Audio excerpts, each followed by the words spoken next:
श्री कृष्ण कहते हैं, आपने लोहार को लोहा पिघलाते हुए तो अवश्य देखा होगा, और यह लोहा पिघलता है चमड़ी की बनी धोंकनी से निकली हवा से। जरा आप सोचिए, एक मृत पशु की खाल से बनी धोंकनी इतनी कठोर लोहे को भस्म कर सकती है।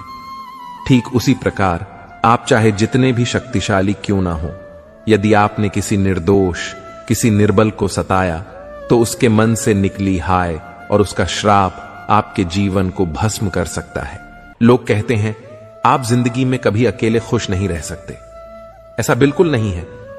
सच तो यह है, जिंदगी में अकेलापन ही हमें जिंदगी जीने का सही मतलब सिखाता है। अकेलापन वह एहसास है जब आप सबसे अलग महसूस करते हैं, पर सबसे ज्यादा जरूरी है आप अपने आप को प्यार करें। जीवन में कुछ बनना है तो अपना स्वभाव जल की भांति बनाओ, जो प्यास भी बुझाता है और बाधाओं को लांघ कर अपना रास्ता भी स्वयं बनाता है। पत्थर की भांति न बनो, जो दूसरों का भी रास्ता रोक लेता है। जो झुक सकता है वह संसार को झुका सकता है। इंसान की सबसे बड़ी कमजोरी क्या है? अपने आप की तुलना दूसरों से करना। हमेशा याद रखिए, सफलता कभी भी धन दौलत नहीं देखती, वो तो सिर्फ मेहनत देखती है। इंसानियत आदमी को इंसान बना देती है। समय तो तराजू है जो बुरे वक्त में अपनों का वजन बता देता है। खुद को ऐसा बनाओ कि जहां तुम हो तुम्हें सब प्यार करें, जहां से तुम चले जाओ तो तुम्हें सब याद करें, और जहां तुम पहुंचने वाले हो वहां सब तुम्हारा इंतजार करें। बुरा लग जाए ऐसा सच जरूर बोलो, मगर सच लगे ऐसा झूठ कभी मत बोलो। औरों के दम पर अगर उड़कर दिखाओगे तो अपने दम पर कुछ भी करने का हुनर भूल जाओगे। यह तो प्रेम की गैर मौजूदगी का नतीजा है। सिर्फ एक गलती की देरी है, फिर लोग भूल जाएंगे कि तुम कितने अच्छे थे।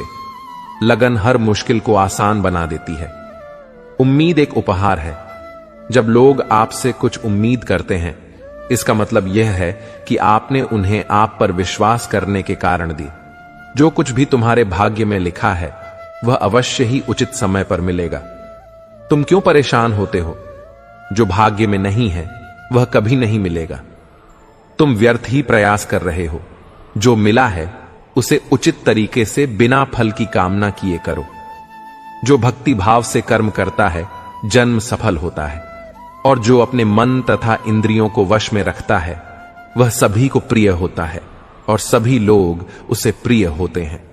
परमात्मा के सिवाय कोई भी हमें सच्चा प्रेम नहीं कर सकता। बाकी सब रिश्ते केवल लेन देन पर निर्भर होते हैं। किसी के लिए समर्पण करना मुश्किल नहीं है, मुश्किल है उस व्यक्ति को ढूंढना जो आपके समर्पण का सम्मान कर सके।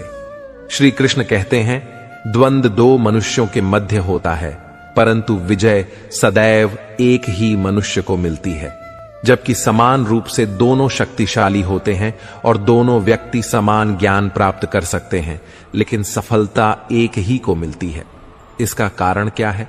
मान लो दो प्रकार के लोहे होते हैं, एक ठंडा और एक गर्म। कभी सोचा है, लोहा लोहे को लोहे से ही काटता है, परंतु सदैव ठंडा लोहा ही गर्म लोहे को काट पाता है। और यही नीति मनुष्यों पर भी लागू होती है। जब युद्ध होता है तो जिसके मन में ईर्ष्या होती है, जलन होती है, वह गर्म लोहे के समान है, और जिनका मन शांत होता है, जिनका मन संयम से बंधा होता है, वह ठंडे लोहे के समान है, और वही ईर्ष्या और द्वेष को काट सकता है। इसलिए यदि जीवन के संग्राम में विजय प्राप्त करनी है तो अपने मन को शांत रखिए। एक बार किसी जंगल में एक ऊंट और बकरे के बीच गहरी मित्रता थी। वे हमेशा साथ साथ घास चढ़ते थे, साथ साथ खेलते कूदते थे और साथ साथ आराम करते थे। दोनों के बीच काफी गहरी और अच्छी मित्रता थी। अगर नदी के उस पार जाना होता था तो ऊंट बकरे को अपनी पीठ पर बैठा लेता था और आसानी से दोनों नदी के उस पार पहुंच जाते थे। बकरा बड़ा ही बुद्धिमान प्राणी था। वह अक्सर अपने ज्ञान से ऊंट का मार्गदर्शन करता था। एक दिन ऊंट ने बकरे से कहा, मित्र, मैं तुम्हें पीठ पर बैठा कर दूर देश के लिए ले चलता हूं। तुम कोई ऐसी कहानी सुनाते चलो जिससे ज्ञान भी प्राप्त हो और सफर भी आसान कट जाए। बकरा कहता है, मित्र, मैं हमेशा की तरह आपको एक ज्ञानवर्धक कहानी सुनाता हूं। यह कहानी हमें एक बहुत अनमोल सीख देकर जाएगी। आपसे निवेदन है कि इस कहानी को ध्यान देकर सुने। मित्रों, अब बकरा ऊंट को कहानी सुनाना शुरू करता है और कहता है, मित्र, ऐसे कौन से 3 लोग होते हैं जिन पर कभी विश्वास नहीं करना चाहिए, जो सगे खून के रिश्ते के साथ भी गद्दारी करते हैं। बहुत समय पहले की बात है। एक बहुत ही सुंदर नगर था। उस नगर में एक चोर अपने परिवार के साथ रहता था। छोटी मोटी चोरी करके वह अपने परिवार का पालन पोषण करता था। मित्रों, जो चोर था वह चोरी तो करता ही था, लेकिन उसके चुराए हुए धन से उसके परिवार का ठीक से पालन पोषण नहीं हो पाता था। इसलिए चोर हर समय बड़ा चिंतित और दुखी रहता था। एक दिन चोर अपने घर के द्वार पर बैठा हुआ सोच रहा था, मैं नगर में चोरी करता हूं, लोगों के घरों में डाका डालता हूं, फिर भी मैं दुखी रहता हूं। मैंने इतनी चोरी कर ली, फिर भी मेरे परिवार की गरीबी दूर नहीं होती। अब मैं ऐसा क्या करूं जिससे मेरे परिवार की गरीबी मिट जाए। मित्रों, चोर बैठा हुआ ये सब बातें सोच रहा था। तभी उसके दिमाग में एक विचार आता है। चोर ने विचार किया, पाप तो पाप होता है, चाहे छोटा हो या बड़ा हो, चाहे छोटी चोरी करूं या बच्चोरी करूं, रहूंगा तो चोर ही। और यदि मैं चोरी करते हुए पकड़ा गया तो उतनी सजा मुझे छोटी चोरी करने के लिए मिलेगी जितनी सजा मुझे बड़ी चोरी करने की मिलेगी। तो फिर क्यों ना मैं बड़ी चोरी करूं। मित्रों, यह विचार कर उस चोर ने एक योजना बनाई कि आज रात नगर के राजा के यहां खजाना लूटने जाएगा। और यह निश्चय करके वह नगर के राजा के यहां खजाना लूटने की योजना बनाने में जुट गया। मित्रों, जब रात होती है तो चोर दबे पांव राजमहल में प्रवेश कर जाता है और उसी तरह वह वहीं पर पहुंच जाता है जहां राजा का खजाना रखा हुआ था। वहां पहुंचकर उसने देखा कि खजाने के चारों तरफ खड़ी सुरक्षा है। कई सैनिक खजाने का पहरा दे रहे हैं और उनकी आंखों से छुपकर खजाने तक पहुंचना बड़ा ही कठिन काम है।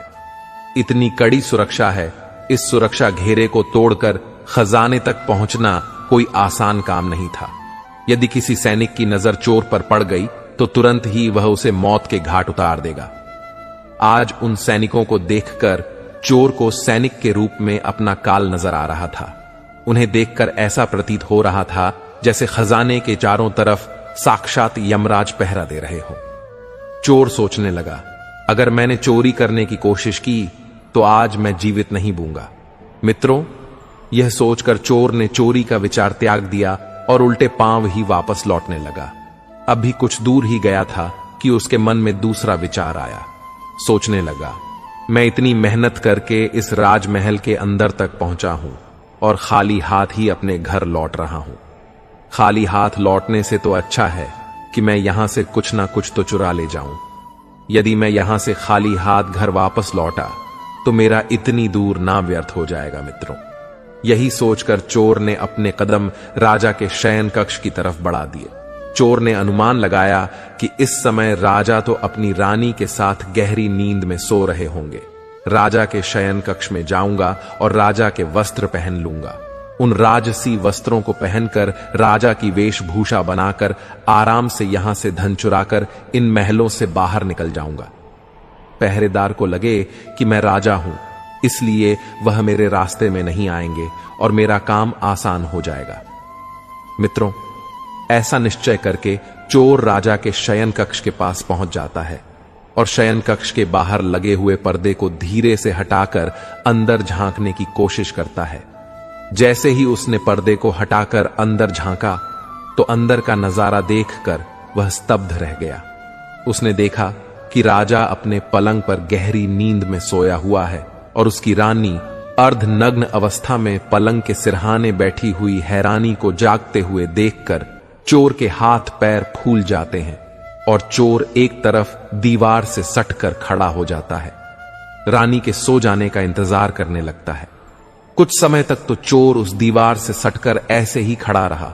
फिर जब उसने पर्दा हटाकर फिर से देखा कि रानी सो गई या जाग रही है, क्योंकि चोर तो इस ताक में था कि रानी सोए, तो मैं राजा के वस्त्र चुराकर उन वस्त्रों को पहन लूंगा और इस महल से बाहर निकल जाऊं। लेकिन चोर ने जब पर्दा हटाकर अंदर झांका तो उसने देखा कि रानी उसी अवस्था में बैठी हुई अभी भी जाग रही थी। तो चोर फिर से अपने उसी स्थान पर जाकर खड़ा हो जाता है जहां पहले खड़ा हुआ था। काफी देर खड़े रहने के बाद चोर ने विचार किया कि ऐसे मैं कब तक खड़ा रह सकता हूं, ऐसे तो मेरी कमर ही थक जाएगी। यही सोचकर चोर ने निश्चय किया कि शयन कक्ष के बाहर जो कुर्सी पड़ी हुई है उस कुर्सी पर बैठकर कुछ देर आराम कर लेना चाहिए और तब तक रानी भी गहरी नींद में सो जाएगी। मित्रों, यही विचार कर चोर दबे पांव उस कुर्सी तक पहुंच जाता है और उसी के पास पहुंचकर उस पर बैठने का प्रयास करता है। लेकिन यह क्या, जैसे ही वह चोर उस कुर्सी पर बैठा वैसे ही वह कुर्सी टूट गई और चोर जोर की आवाज के साथ जमीन पर गिर पड़ा। चोर के गिरने की आवाज से राजा की नींद तो नहीं खुली, लेकिन जैसे ही चोर के गिरने की आवाज रानी के कानों में पड़ी तो रानी नंगी तलवार लेकर अपने शयन कक्ष से बाहर आती है। बाहर उस चोर को देखकर रानी घबरा जाती है। उसने तुरंत तलवार चोर की गर्दन के ऊपर रख दी। बोली, तू कौन है और किस लिए यहां आया है? सच बताना, वरना मैं तेरा सिर धड़ से अलग कर दूंगी। मित्रों, जैसे ही रानी की तलवार ने चोर की गर्दन को छुआ तो चोर डर के मारे थर थर कांपने लगा। उसका पूरा शरीर पसीने से सराबोर हो गया। चोर हाथ जोड़ते हुए बोला, रानी साहिबा, मेरी जान बख्श दो। मैं गरीब हूं और चोरी करने के उद्देश्य से ही आपके के इन महलों में आया हूं। हे महारानी, मैं आपके ही नगर का एक छोटा सा चोर हूं और छोटी मोटी चोरी करके ही अपने परिवार का पालन पोषण करता हूं। आप मुझे मार दोगी तो मेरे बच्चे अनाथ हो जाएंगे। हे रानी साहिबा, मैं आपको वचन देता हूं कि आप इस बार मुझे छोड़ दो। आज के बाद मैं फिर कभी इन महलों को चोरी करने नहीं आऊंगा। हे रानी, मेरे छोटे छोटे बच्चे हैं, कृपया आज मेरी जान बख्श दो और मुझे यहां से जान। रानी जब चोर की इन बातों को सुनती है तो उसे कुछ तरस आ जाता है। फिर कुछ सोच समझकर रानी उस चोर से कहती है, सुनो, मैं तुम्हें एक शर्त पर छोड़ सकती हूं। तुम्हें मेरा एक काम पूरा करना होगा। अगर कर दिया तो मैं तुम्हारी जान भी बचा दूंगी और कुछ धन वगैरह भी दे दूंगी, लेकिन जाने से पहले तुम्हें मेरा यह काम करना होगा। चोर बोला, महारानी, आप जो बोलो मैं वही करूंगा। आपकी सभी शर्तें मुझे मंजूर हैं, बस आपको मेरी गर्दन से तलवार हटानी है। आप जो कहोगी उसे मैं करने को तैयार हूं। रानी बोली, यदि तुम जिंदा घर जाना चाहते हो तो तुम मेरी इन बातों को कान लगाकर सुनो। मेरी इच्छा यह है कि इस समय मैं काम से पीड़ित हूं। यदि तुम मेरे साथ समागम करो और मुझे संतुष्टि प्रदान करो, तभी तुम यहां से जिंदा बाहर जा सकते हो। यदि तुमने मेरी बातों को नहीं माना तो तुम्हारा सिर और मेरी तलवार एक झटके में तुम्हारी गर्दन को धड़ से अलग कर दूंगी। अब सोच लो, तुम्हें क्या करना है सज्जनों। चोर जब रानी के मुख से इन बातों को सुनता है तो रानी के इन वचनों को सुनकर वह और भी ज्यादा घबरा जाता है। चोर रानी से कहता है, रानी साहिबा, आप यह क्या बोल रही हैं? मैं कहां एक छोटा सा चोर और कहां आप इतने बड़े साम्राज्य की महारानी। मैं भला आपके साथ ऐसा सोच भी नहीं सकता हूं। यह तो मेरे लिए सोचना भी पाप है। मेरी इतनी औकात नहीं कि मैं आपके साथ ऐसा करने की सोचूं। रानी ने कहा, देखो, मुझे मत समझाओ कि क्या सही है और क्या गलत है। मैं कुछ नहीं सुनना चाहती।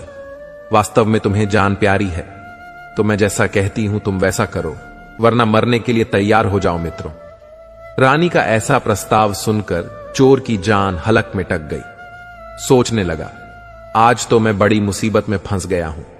मैंने रानी की बात नहीं मानी तो रानी मुझे मौत के घाट उतार देगी।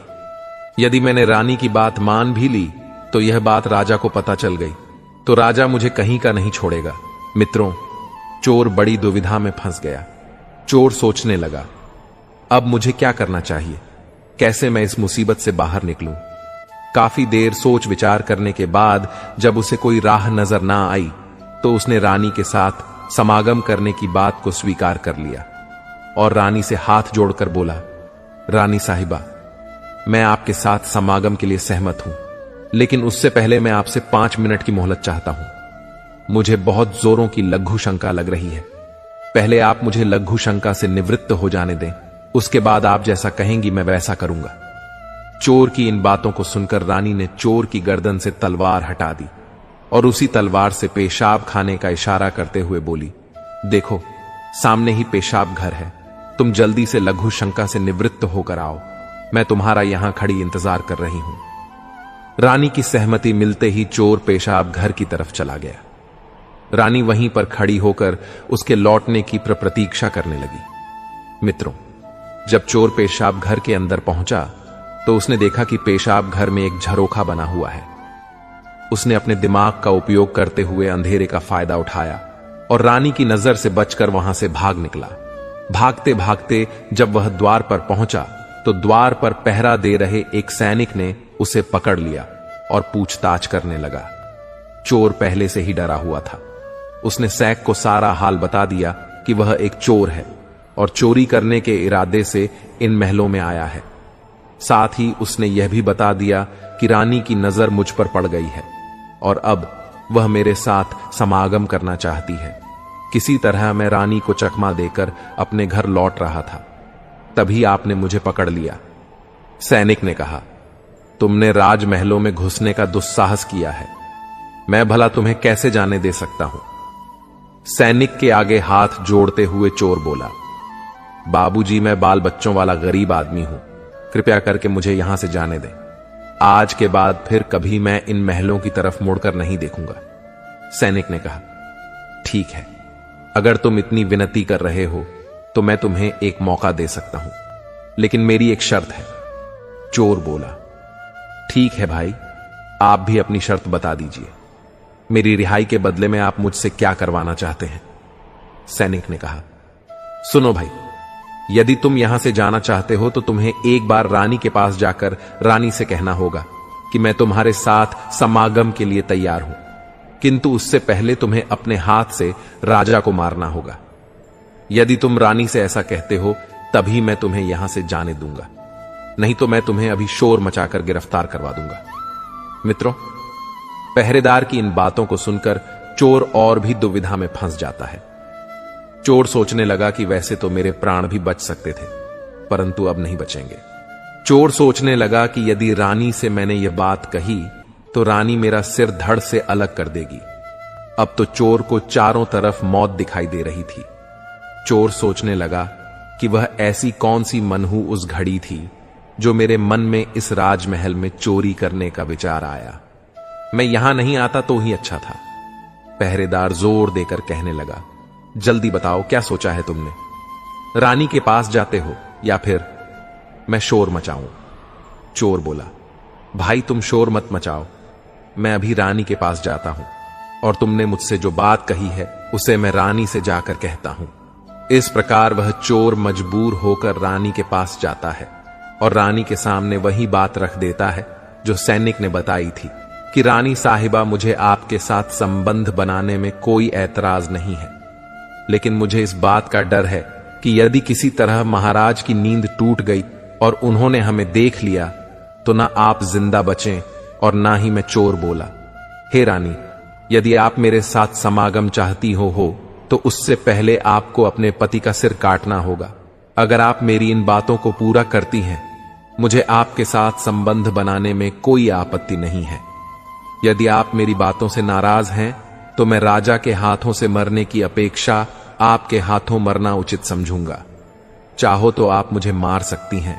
मित्रों, कामाग्नि में अंधी रानी चोर के मुख से जब इन बातों को सुनती है तो चोर की बातों को सुनकर वह कहती है, बस इतनी सी बात रुको, अभी मैं राजा साहब को मौत के घाट उतार देती हूं। और इतना कहकर रानी शयन कक्ष के अंदर चली जाती है और एक ही बार में महाराज का सिर धड़ से अलग कर देती है। मित्रों, जैसे ही रानी ने राजा का सिर काटा, पूरा शयन कक्ष राजा के लहू से लथपथ हो गया। रानी भी राजा के खून से पूरी तरह भीग गई थी। राजा की मौत के बाद रानी ने उस भयानक मंजर को देखा तो उसे देखकर रानी बेहोश होकर गिर पड़ी। चोर को भी मौका मिल गया, इसलिए चोर भी चुपचाप वहां से फरार हो गया।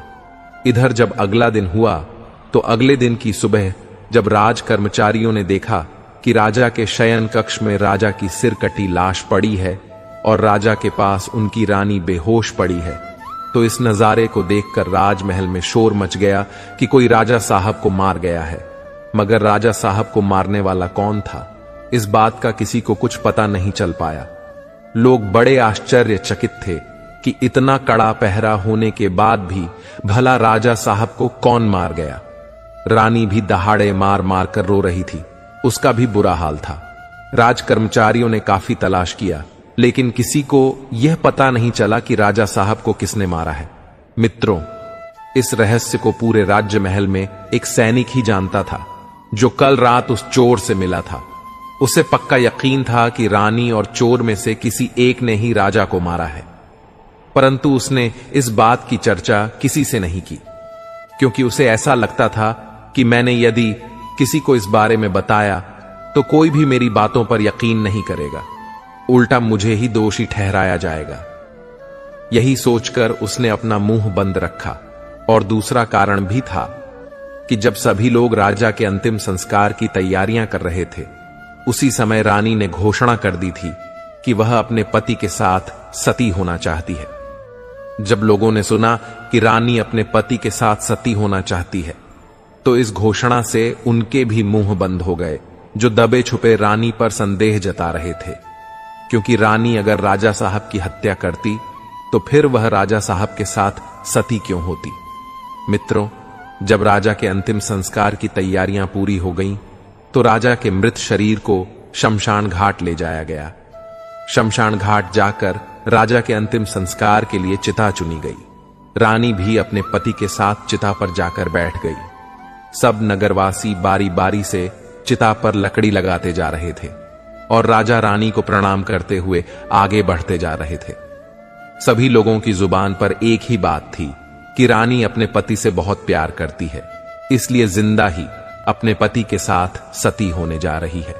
मित्रों, इसी क्रम में जब उस सैनिक की बारी आई जो इस रहस्य को जानता था, वह सैनिक जब राजा की चिता पर लकड़ी रखने पहुंचा तो उसने धीरे से रानी के कान में कहा, महारानी, आप तो सती हो जाएंगी, फिर मेरी जिज्ञासा का समाधान कौन करेगा? रानी ने कहा, कैसी जिज्ञासा? सैनिक ने कहा, रानी साहिबा, जाते जाते मुझसे इतना तो बता दीजिए कि राजा साहब को किसने मारा है? उस चोर ने जो कल आपके महलों में आया था, या फिर आपने मित्रों सैनिक के मुंह से? जब रानी ने यह शब्द सुने तो वह एकदम से चौंक पड़ी। उसने समझ लिया कि इसका मतलब इस भेद को यह सैनिक जानता है। रानी ने कहा, सुनो सैनिक, राजा को ना तो मैंने मारा है और ना ही उस चोर ने मारा है। अगर तुम्हें यह रहस्य जानना है कि राजा को किसने मारा है, तो उसके लिए तुम्हें नगर के बाहर उत्तर दिशा में जो जंगल है, उस जंगल में जाना होगा। उस जंगल में एक बुढ़िया अपनी कुटिया बनाकर रहती है। वह बुढ़िया ही तुम्हें यह बता सकती है कि राजा को किसने मारा है। मित्रों, रानी का उत्तर सुनकर उस सैनिक की जिज्ञासा और बढ़ गई। वह जल्द से जल्द इस रहस्य को जानना चाहता था। उसने राजा की चिता पर लकड़ी रखी और अन्य लोगों की तरह वह भी आगे प्रणाम करके बढ़ गया। अगले दिन की सुबह वह सैनिक रानी के बताए अनुसार जंगल की ओर चल पड़ा। सैनिक उस बुढ़िया के पैर पकड़कर बोला, मां, मैं एक रहस्य जानने के लिए आपके पास आया हूं। मैं यह जानना चाहता हूं कि राजा साहब को किसने मारा है। सैनिक की इन बातों को सुनकर बुढ़िया बोली, अगर तुझे यह रहस्य जानना है कि राजा साहब को किसने मारा है, तो इसके लिए तुझे एक काम करना होगा। मेरी कुटिया के सामने एक बकरा बंधा हुआ है। तुझे यह रहस्य जानना है तो तुझे अपनी तलवार से एक ही बार में उस बकरे की गर्दन को काटना होगा। जैसे ही तू उस बकरे की गर्दन को काटेगा, वैसे ही उस बकरे का धड़ वहीं गिर जाएगा और उसका सिर हवा में उड़ने लगेगा। बेटा, जैसे ही उस बकरे का सिर हवा में उड़ने लगे, वैसे ही तुम उस बकरे के कान पकड़ लेना। बकरे का सिर तुम्हें जिस जगह पर ले जाए, तुम वहां चले जाना। उस स्थान पर पहुंचकर तुम्हें तुम्हारे प्रश्न का उत्तर मिल जाएगा कि राजा को किसने मारा है। मित्रों, जैसे ही सैनिक बुढ़िया के इन वचनों को सुनता है, तो तुरंत ही कुटिया से निकलकर बाहर आ जाता है। कुटिया के बाहर निकलकर सैनिक देखता है कि सचमुच कुटिया के बाहर एक बकरा बंधा हुआ है। बकरे को देखकर सैनिक तुरंत अपनी तलवार निकालता है और एक ही बार में बकरे का सिर धड़ से अलग कर देता है। मित्रों, बकरे का सिर कटते ही वह सिर हवा में उड़ने लग जाता है। सैनिक ने झट से उसके कान पकड़ लिए। बकरे के सिर के साथ सैनिक भी हवा में उड़ने लग जाता है। काफी देर के बाद वह सिर सैनिक को लेकर एक भयानक जा में जाता है, जहां एक बड़ी सी गुफा बनी हुई थी। उस गुफा के द्वार पर जाकर बकरे का सिर नीचे उतर जाता है। सैनिक सोचने लगा कि इस जंगल में मुझे कोई मनुष्य तो दिखाई नहीं दे रहा है, फिर मेरे सवालों का जवाब कौन देगा? कौन इस रहस्य से पर्दा उठाएगा कि राजा को किसने मारा है? जिस गुफा के सामने खड़ा हुआ वह सैनिक यह सब सोच रहा था। वह एक राक्षस की गुफा थी। मित्र, उस गुफा में राक्षस अपनी बेटी के साथ रहता था। जिस समय वह सैनिक गुफा के सामने पहुंचा, उस समय शाम हो चुकी थी और राक्षस अपनी बेटी को गुफा में अकेला छोड़कर भोजन की तलाश में गुफा से बाहर बहुत दूर जा चुका था। इधर जब राक्षस कन्या को किसी मनुष्य की गंध महसूस होती है तो वह अपनी गुफा से बाहर आती है, और जब उसने सैनिक को देखा तो एक हट्टकट्टे नौजवान को देखकर वह बड़ी प्रसन्न हुई। उसने देखा कि गुफा के द्वार पर एक नौजवान खड़ा है। सैनिक को देखकर उसने सोचा, अगर मैंने इसे मारकर खा लिया तो मेरी एक समय की भूख मिट जाएगी, और अगर मैंने इसे जिंदा रखा तो यह नौजवान मेरे बहुत काम आएगा। मैं इसे खिलौना बनाकर अपने पास रखूंगी, यह मेरा मन बहला देगा। मित्रों, यह विचार आते ही राक्षस कन्या ने तुरंत एक सुंदर सी लड़की का रूप बनाया और उस सैनिक के सामने जाकर खड़ी हो गई। जैसे ही सैनिक की नजर उस राक्षस कन्या पर पड़ी तो अपने सम्मुख इतनी सुंदर सी स्त्री को देखकर वह उस राक्षसी कन्या पर मोहित हो गया, क्योंकि आज तक उसने अपने जीवन में इतनी सुंदर स्त्री को नहीं देखा था। इधर राक्षस कन्या तो सैनिक पर पहले से ही मोहित थी। जब उसने देख लिया कि नौजवान भी मेरी सुंदरता पर मोहित हो गया है, तो उसने सैनिक को अपने साथ चलने का आग्रह किया। सैनिक ने भी सहर्ष स्वीकार कर लिया और इस तरह वह सैनिक उस राक्षसी के साथ उस गुफा में चला जाता है। सैनिक अपने सवाल के जवाब के लिए इतनी दूर भयानक जंगल में आया था, जिसका एकमात्र उद्देश्य राजा की मौत के रहस्य को जानना था। वह सैनिक अपना उद्देश्य तो भूल गया और उस राक्षस कन्या के साथ रमण करने लगा। मित्रों, इधर जब राक्षस के आने का समय होता है तो राक्षस कन्या को नौजवान के प्राणों की चिंता होती है। वह सोचने लगी कि यदि मेरे पिता ने इस नौजवान को देख लिया तो वह इसे जिंदा खा जाएगा। यही सोच जैसे ही राक्षस के आने का समय होता है, उस राक्षस कन्या ने अपनी माया से उस नौजवान को एक मच्छर बना दिया और उसे मच्छर बनाकर दीवार पर चिपका दिया। इसके बाद वह राक्षसी के रूप में बदल गई। इधर जब राक्षस अपनी गुफा में लौटकर आता है तो उसने अपनी लड़की से पूछा, बेटी क्या बात है? आज मुझे इस गुफा में मनुष्य की गंध क्यों आ रही है? क्या मेरे पीछे इस गुफा में कोई मनुष्य आया था? पिता की इन बातों को सुनकर राक्षस कन्या बहाना बनाते हुए बोली, पिताजी, आप भी कैसी बातें कर रहे हैं? इस भयानक जंगल में मनुष्य कैसे आ सकता है? यदि गलती से भी आ गया तो मैं उससे कच्चा ही चबा जाऊंगी। आप फिक्र मत कीजिए, किसी मनुष्य में इतनी हिम्मत नहीं है जो हमारी गुफा तक पहुंचे। चलिए पिताजी, आप थक गए होंगे, आप सो जाइए, मैं आपका सिर दबा देती हूं। मित्रों, इस प्रकार राक्षस कन्या अपने पिता को गुमराह कर देती है और उस नौजवान सैनिक के बारे में अपने पिता को कुछ नहीं बताती। अब तो राक्षस कन्या का यही रोज का नियम बन गया था। जैसे ही रात होती थी, राक्षस अपने शिकार के लिए गुफा से बाहर जाता तो वह सैनिक को पुनः पुरुष बना देती थी। जैसे ही राक्षस के लौटने का समय होता तो वह उसे मच्छर बनाकर दीवार पर चिपका देती थी। इस प्रकार उस सैनिक को राक्षस की गुफा में रहते रहते काफी समय बीत जाता है। जब उस सैनिक को राक्षस की गुफा में काफी समय बीत गया और उसका राक्षस कन्या से मन भर गया तो उसे अपने बीवी बच्चों की याद सताने लगी। परंतु वह राक्षस कन्या की चंगुल में था और उसके चंगुल से निकलना कोई आसान कार्य नहीं था। ऐसे ही चलते चलते जब कुछ दिन और बीते तो एक दिन उस सैनिक को गुफा से भागने का मौका मिल जाता है। हुआ यह कि एक दिन जब राक्षस अपनी बेटी को गुफा में अकेला छोड़कर जंगल में शिकार के लिए चला जाता है तो पिता के जाने के बाद उस राकन्या ने मच्छर बने हुए सैनिक को पुनः पुरुष बना दिया और उसके साथ प्रेम करने लगी। इसके बाद वह उसे मच्छर बनाना भूल गई और सैनिक से बात करते करते उसे नींद आ गई। इसी मौके की तलाश में तो सैनिक था कि कब मुझे मौका मिले और मैं यहां से भागूं। मित्रों, जैसे ही उस सैनिक को यह मौका मिला तो सैनिक दबे पांव गुफा से बाहर निकल जाता है। गुफा से बाहर आकर सैनिक ने विचार किया कि मुझे राक्षस कन्या से तो छुटकारा मिल गया, लेकिन अपने नगर तक मैं कैसे पहुंच? मुझे तो अपने नगर का रास्ता भी नहीं पता है।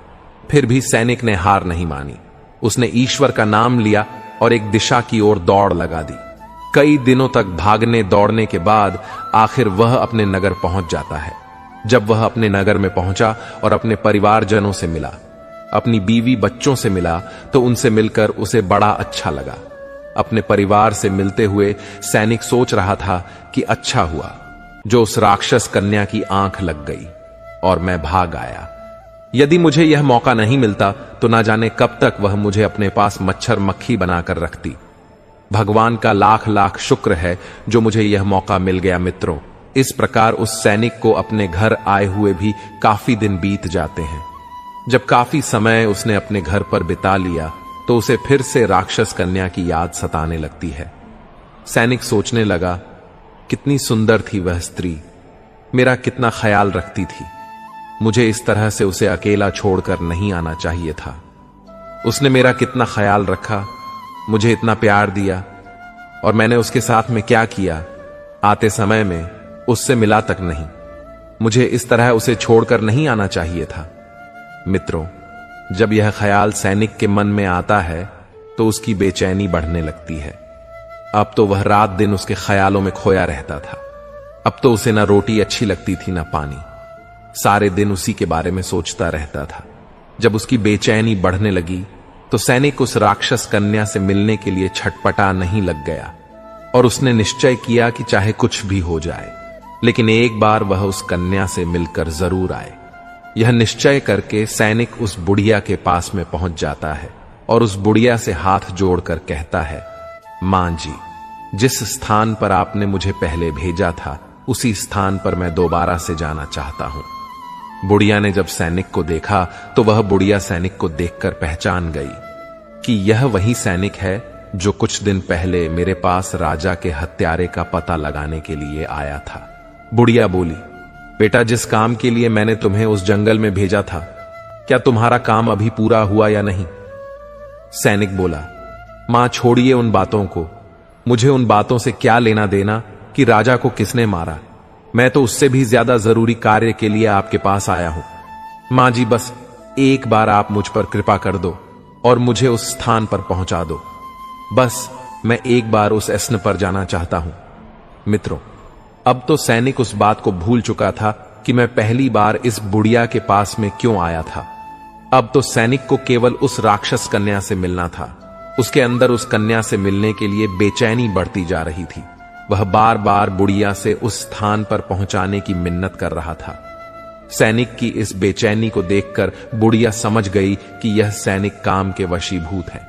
बुढ़िया ने कहा, बेटा, पहले तो मेरे पास एक बकरा था जिसके तुम कान पकड़कर वहां पहुंच गए थे, लेकिन अब तो मेरे पास दूसरा बकरा नहीं बचा है। अब मैं तुम्हें वहां कैसे पहुंचा सकूंगी? तब सैनिक ने कहा, माता जी, मैं तुम्हारा जीवन भर आड़नी रहूंगा। आप मुझे किसी भी तरह उस स्थान पर पहुंचा दो। मैं एक बार उस राक्षस कन्या से मिलना चाहता हूं। आप किसी तरह मुझे उस लड़की से मिलवा। सैनिक की इन बातों को सुनकर बुढ़िया बोली, ठीक है, यदि तुम नहीं मानते हो तो मेरे पास एक दूसरा उपाय है जिससे तुम शीघ्र ही उस लड़की के पास पहुंच सकते हो। जब सैनिक ने पूछा, क्या उपाय है, तो बुढ़िया कहने लगी, बेटा, तुम उस लड़की से मिलना चाहते हो तो इसके लिए तुम्हें अपने बड़े बेटे को मेरे पास लाना होगा। सैनिक बोला, यह कौन सी बड़ी बात है, मैं अभी अपने बेटे को लेकर आता हूं। मित्रों, इतना कहकर सैनिक अपने घर पहुंचा और अपने बड़े बेटे को लेकर बुढ़िया के पास आया। फिर बुढ़िया से कहने लगा, माता जी, मैं अपने बेटे को अपने साथ ले आया हूं, बताइए अब मुझे क्या करना है। बुढ़िया बोली, बेटा, तुम्हें ज्यादा कुछ नहीं करना है। जिस प्रकार तुमने उस बकरे का सिर काटा था उसी प्रकार तुम्हें अपने पुत्र की गर्दन काटनी है। जिस तरह तुम बकरे के कान पकड़कर उस स्थान पर पहुंचे थे उसी तरह तुम्हारे बेटे का सिर भी तुम्हें उस स्थान पर पहुंचा देगा। मित्रों, काम के वशीभूत सैनिक लड़की से मिलने के लिए अपने बच्चे का सिर काटने के लिए तैयार हो जाता है। जैसे ही सैनिक अपने बेटे का सिर काटने के लिए तलवार उठाता है, वैसे ही वह बुढ़िया उस सैनिक का हाथ पकड़ लेती है और कहती है, ठहरो नौजवान जवान, यही तुम्हारे प्रश्न का जवाब है। तुम मेरे पास उस दिन एक सवाल लेकर आए थे कि राजा को किसने मारा है। तो सुनो नौजवान, राजा को ना तो चोर ने मारा था और ना ही रानी ने मारा था। राजा को तो सिर्फ हवस ने मारा था। जिस तरह आज तुम काम वासना में अंधे होकर अपने ही बेटे को मारने के लिए तैयार हो गए, इसी हवस के वशीभूत होकर मनुष्य अज्ञानी हो जाता है और वह इतना घृणित कार्य कर देता है जिसकी कोई कल्पना भी नहीं कर सकता। वासना का अंधा रिश्ते को तार तार कर देता है। कब किसकी जान ले ले कोई नहीं जानता। इसलिए कोई कितना भी सगा हो, वासना के अंधे का कभी विश्वास नहीं करना चाहिए। बुढ़िया आगे समझाते हुए बोली, बेटा दूसरा होता है धन का लालची। धन का लालची व्यक्ति भी कभी किसी का सगा नहीं होता। जो व्यक्ति धन का लची होता है उसके लिए भी कोई चीज मायने नहीं रखती। ऐसे लोग थोड़े से धन के लालच में सभी सीमाएं लांघ जाते हैं। धन के लालची व्यक्ति का भी कभी विश्वास नहीं करना चाहिए। बेटा, अब मैं तुम्हें तीसरे व्यक्ति के बारे में बताती हूं जिसके ऊपर भी कभी भूल कर भी विश्वास नहीं करना चाहिए। बेटा, वह है क्रोधी इंसान। जिन व्यक्तियों का स्वभाव क्रोधी किस्म का होता है, ऐसे लोग भी विश्वास के काबिल नहीं होते। क्रोधी मनुष्य क्रोध में अंधा होकर वह सब कुछ कर डालता है जिसका अंजाम पछताने के अलावा कुछ नहीं होता। क्रोधी मनुष्य की बुद्धि सबसे शून्य हो जाती है। क्रोधी मनुष्य को अपना पराया कुछ नहीं दिखाई देता। क्रोधी मनुष्य से सदा सावधान रहना चाहिए। तो मित्रों, यह थे वे 3 लोग जिनसे हमेशा बच के रहना चाहिए। ये लोग किसी भी हद तक जा सकते हैं। ये 3 लोग किसी के सगे नहीं होते, यहां तक कि अपने खून के साथ भी गद्दारी कर सकते हैं। आगे बुढ़िया उस सैनिक को समझाते हुए बोली, बेटा, जंगल में कोई कन्या नहीं है। यह तो सब मेरी रची हुई माया थी। यदि मैं सीधे सीधे तुम्हारे प्रश्न का उत्तर दे देती और कहती कि राजा को वासना ने मारा है, तो तुम्हें मेरी बातों का यकीन नहीं होता। लेकिन आज तुमने अपनी आंखों से देख लिया है कि वासना में मनुष्य कितना अंधा हो जाता है कि उसे अपना पुत्र भी दिखाई नहीं देता। तो अब तुम यकीन कर सकते हो कि राजा को ना तो चोर ने मारा था और ना ही रानी ने। राजा को तो सिर्फ वासना ने मारा था। मित्रों, इतना कहकर वह बुढ़िया अपनी कुटिया में वापस चली जाती है और सैनिक अपने पुत्र को लेकर अपने घर चला आता है और उधर वह ऊंट उस बकरे को लेकर अपने गंतव्य तक पहुंच जाता है। दोस्तों, जब विश्वास जुड़ता है तब पराये भी अपने हो जाते हैं और जब विश्वास टूटता है तब अपने भी पराये हो जाते हैं। उम्र कोई भी हो, लेकिन चोट लगने पर मुंह से पहला लफ्ज मां ही निकलता है। अपनाने के लिए 1000 खूबियां भी कम है और छोड़ने के लिए एक कमी ही काफी है। किस तरह निभाए रिश्ते कुछ समझ में नहीं आता। किसी से दिल नहीं मिलता तो कोई दिल से नहीं मिलता। अगर आपको कोई अच्छा लगता है तो अच्छा, वह नहीं बल्कि अच्छे आप हैं, क्योंकि उसमें अच्छाई देखने वाली नजर आपके पास है। प्यार खत्म हो जाने पर रिश्ता बोझ लगता है, क्योंकि अक्सर बारिश रुकने के बाद छाता भी बोझ लगने लगता है। ख्वाहिशें तो आज भी बगावत करना चाहती हैं, मगर मैंने सीख लिया है कि बात को सीने में दफन करना चाहिए। कुछ लोग अपनी जिंदगी ऐसे शख्स के लिए बर्बाद कर देते हैं जिसे उनकी परवाह तक नहीं होती। कोई इतना अमीर नहीं होता कि वह अपना गुजरा हुआ कल खरीद सके, और कोई इतना गरीब नहीं होता कि अपना आने वाला कल ना बदल सके। पतझड़ में सिर्फ पत्ते गिरते हैं जनाब, नजरों से गिरने का कोई मौसम नहीं होता। अंदाज कुछ अलग है मेरे सोचने का। सबको मंजिल का शौक है और मुझे सही रास्तों का लोग कहते हैं। पैसा रखो, बुरे बुरे वक्त में काम आएगा। हम कहते हैं अच्छे लोगों के साथ रहो, बुरा वक्त ही नहीं आएगा। इज्जत उनकी होती है जो उसके लायक होते हैं, उनकी नहीं जो इज्जत की मांग करते हैं। जरा सी बात पर मत छोड़ो, किसी अपने का दामन जिंदगी बीत जाती है। किसी को अपना बनाने में आप जितना सोचते हैं लोग उतने गलत नहीं होते। बस सबका सोचने का तरीका अलग होता है। जरूरी नहीं कि कुछ तोड़ने के लिए पत्थर ही मारा जाए, लहजा बदलकर बोलने से भी बहुत कुछ टूट जाता है। सारी जिंदगी हम यही सोचकर गुजार देते हैं कि 4 लोग क्या कहेंगे, और 4 लोग अंत में बस यही कहते हैं कि राम नाम सत्य है। कंस से रिश्ते की शर्म करते तो कृष्ण जी उसे कभी मार नहीं पाते। बुराई का विरोध जरूरी है, चाहे कोई आपका रिश्तेदार हो या कोई सगा संबंधी। अपने आप को किसी भी काम में व्यस्त रख, क्योंकि व्यस्त आदमी को दुखी होने का समय ही नहीं मिलता। आजकल लोग समझते कम और समझाते ज्यादा हैं, इसीलिए तो रिश्ते सुलझ कम और उलझते ज्यादा हैं। मेहनत करते रहिए, इससे आपका काम जल्दी तो नहीं होगा पर जल्द ही होगा। अंधेरे को हटाने में वक्त बर्बाद मत करिए, बल्कि दिए को जलाने में वक्त लगाइए।